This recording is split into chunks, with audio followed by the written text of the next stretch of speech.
Welcome to Hussain media. நம்ம கீழக்கரையை பொறுத்த அளவுக்கு தொழில்துறைகள்ல வந்து கட்டிடத்துறை வந்து மிகப்பெரிய ஒரு ரோல் பிளே பண்ணும். கீழக்கரையில் உள்ள தொழிலாளர்கள் மட்டும் இல்லாம நம்ம ஊரை சுத்தி ஒரு 1000த்திற்கும் மேற்பட்டவர்கள் வந்து நம்ம கீழக்கரையில் உள்ள கட்டிட தொழிலை வந்து நம்பி இருக்கிறாங்க. இப்ப அந்த கட்டிட தொழிலை நல்லபடியா ஒரு தலைமைத்துவத்தால வழிநடத்தக்கூடிய வந்து இன்ஜினியர்ஸ் எல்லாம் அசோசியேஷன் பண்ணி அவங்க இன்னைக்கு வந்து ஒரு இஃப்தார் பண்றாங்க. அனைத்து சகோதரர்களும் கலந்துக்கிட்டு இன்ஜினியர்ஸ் வந்து இன்னைக்கு வந்து இஃப்தார் பண்றாங்க. அங்கதான் இன்னைக்கு நம்ம வந்திருக்கிறோம். உள்ளக போயிட்டு என்னென்ன ஏற்பாடுகள் பண்றாங்க, எப்படி இஃப்தார் நடக்குது அப்படிங்கிறத பார்க்கலாம் வாங்க. யா அய்யுஹல்லதீன ஆமனு ஜ்தனிபு கஸீரம் மினல் பைக்லேயே பார்த்தேன் தம்பியை வந்து ஒன்று நிப்பாட்டி கேட்கறது இஃப்தார் எங்கே இருந்து ஒன்றா கேட்க அப்படியா? கேட்காம சரி சரி, ரொம்ப சந்தோஷம். ரொம்ப சந்தோஷம். சரி,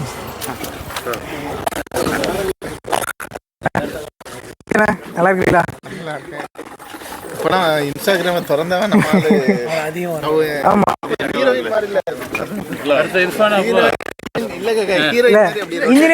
இன்ஜினியர்ஸ் எல்லாருமே அவங்களோட சைட்ல 10-20 பேரை வந்து இவங்க வந்து வேலை வாங்குவாங்க. இப்போ வந்து ஃபீல்ட் ஒர்க்ல இருக்கிறாங்க. பார்த்தாலே தெரியும். யா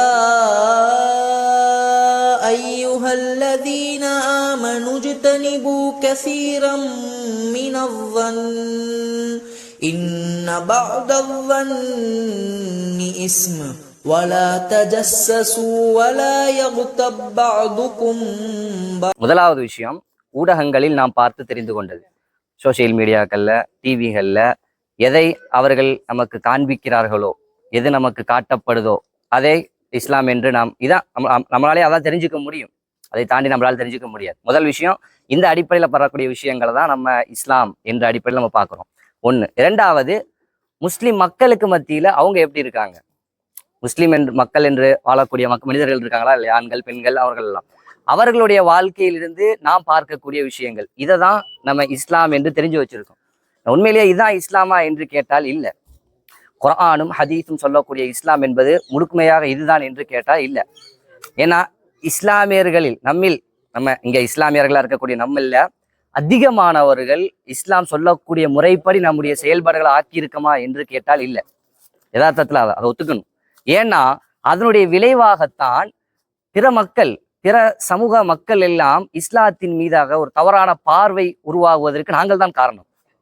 இஸ்லாத்தின் மீதாக ஒரு பிழையான ஒரு தவறான பார்வை உருவாகுவதற்கு நாங்கள் தான் காரணமா இருக்கும். ஏன்னா எங்களுடைய பிழைகள், எங்களுக்கு குர்ஆனும் ஹதீஸும் எதன்படி எப்படி வாழ சொல்லியிருக்கோ, எப்படி பேச சொல்லியிருக்கோ, எப்படி நடக்க சொல்லியிருக்கோ, பிற மனிதர்கள்ட்ட நீ எப்படி பேசணும், பிற சமுதாய மனிதர்கள்ட்ட நீ எப்படி பேசணும் என்றெல்லாம் எப்படி சொல்லியிருக்கோ, அதை நாங்கள் ஃபாலோ பண்ணாம, அதை நாங்கள் முழுமையாக கடைபிடிக்காததன் எங்களின் பிழைதான் பிற மத சகோதரர்கள்லாம் இந்த இஸ்லாத்தை தவறாக நினைப்பதற்கு நாங்கள் காரணம்.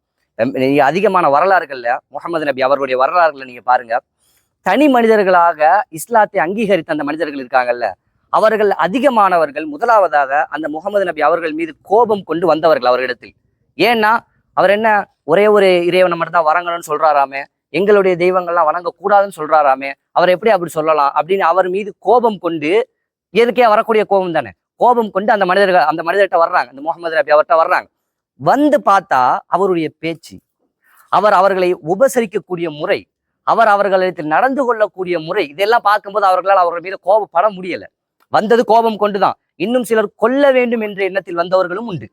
அவரை இவர் இப்பெல்லாம் பண்றாரு, இவளை கொன்றணும் என்ற எண்ணத்தில் வந்தவர்களும் உண்டு.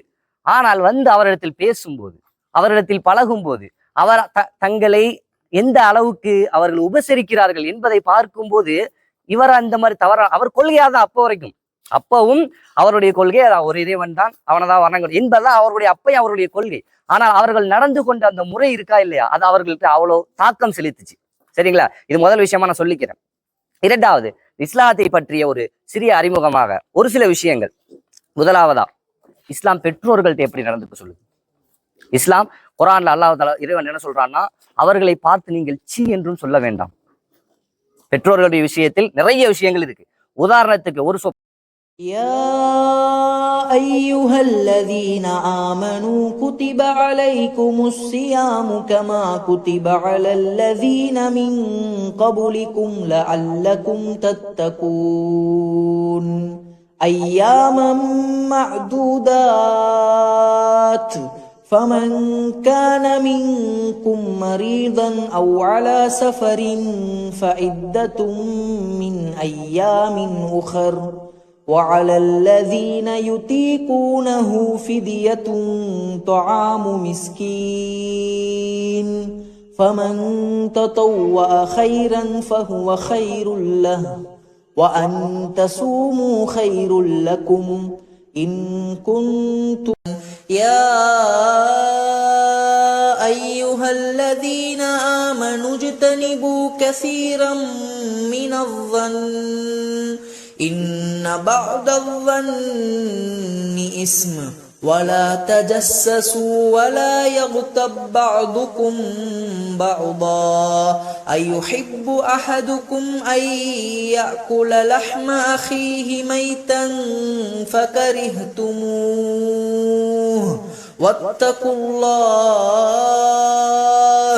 إن الله تواب يا أيها الذين آمنوا كتب عليكم الصيام كما كتب على الذين من قبلكم لعلكم تتقون أياما معدودات فمن كان منكم مريضا أو على سفر فعدة من أيام أخر وعلى الذين يطيقونه فدية طعام مسكين فمن تطوع خيرا فهو خير له.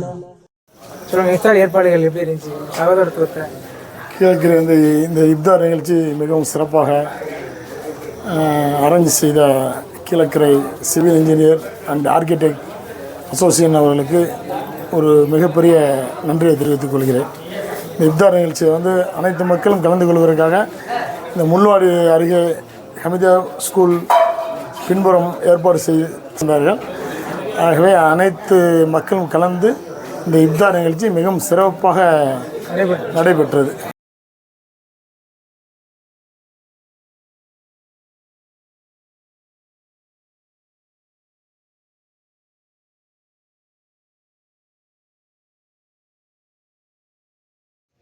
அருமையான நிகழ்ச்சி சிறப்பாக நடந்தது. முடிஞ்சு இப்போ எல்லாரும் ஒரு கலந்துரையாடல் ஊருடைய கல்வி ஒற்றுமைக்காகவும் குறிப்பாக கட்டடத்துறை எப்படி மேம்படுத்துவது என்பது சம்பந்தமான ஒரு அருமையான ஒரு கலந்துரையாடல் நடந்துட்டு இருக்கிறது, தொடர்ச்சியாக நடக்குது. இது கண்டிப்பாக இது சிறப்பாக நடைபெற்று கிழக்குடைய முன்னேற்றத்திற்கு இந்த இளைஞர்கள் சிறப்பாக பாடுபட்டு இன்னும் என்னென்ன கட்டிடத்துறை என்னென்ன அட்வான்டேஜஸ் இருக்குதோ, என்னென்ன அட்வான்ஸ்மெண்ட் வருதோ எல்லாத்தையுமே பயன்படுத்துவதாக அவர்கள் உறுதியளித்துள்ளார்கள். எனவே இன்னும் வரக்கூடிய வருடங்களில் கட்டிடத்துறையில் ஒரு புதிய ஒரு ரத்தம் பாய்ஞ்சி சிறப்பாக நடைபெறும் என்பதாக நான் பிரார்த்தித்து அவர்களை வாழ்த்தி விடைபெறுகிறேன். நன்றி.